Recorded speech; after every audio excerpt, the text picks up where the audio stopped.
À la fin du XXe siècle, après la désagrégation de l'URSS en 1991, 15 nouveaux États indépendants ont été créés. Certains d'entre eux ont commencé les conflits militaires l'un à l'autre. Le conflit du Haut-Karabakh est le plus effrayant.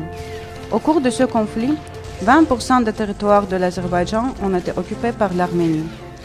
Ayant expulsé 200 000 Azerbaïdjanais qui vivaient en Arménie de leurs terres, l'Arménie a occupé le Haut-Karabakh et cette région voisine.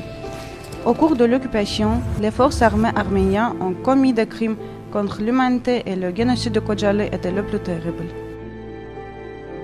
Robert Kocharian et Serge Sarkissian, actuels présidents de l'Arménie, étaient les auteurs du plan de l'envahissement de Khojaly, dont la population était de 7 000 habitants. Les forces arméniennes n'étaient pas seules qui participaient à l'organisation du génocide, mais aussi le 366e régiment d'infanterie motorisée de l'armée soviétique, disloqué à Khankindi. Khojaly, qu'on assiégeait à la fin de 1991, était isolé du monde extérieur et était périodiquement attaqué. Des milliers de civils ont été expulsés de la ville.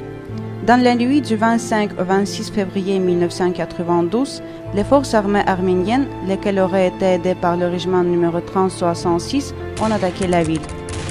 À la suite de l'attaque, Khojaly a été complètement détruit et les habitants de la ville ont été tués parce qu'ils étaient azerbaïdjanais. Au cours du massacre de Khojaly, 613 personnes ont été assassinées.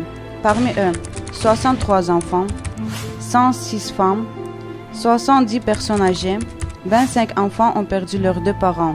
8 familles ont été entièrement massacrées. Au cours de cette tragédie, 1275 Azerbaïdjanais ont été faits prisonniers, dont 150 disparus.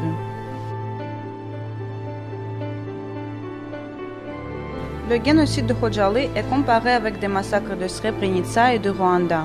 Le Mexique, le Pakistan, la Colombie, le Pérou et plus que 10 États des États-Unis ont reconnu comme génocide le massacre de Khojaly.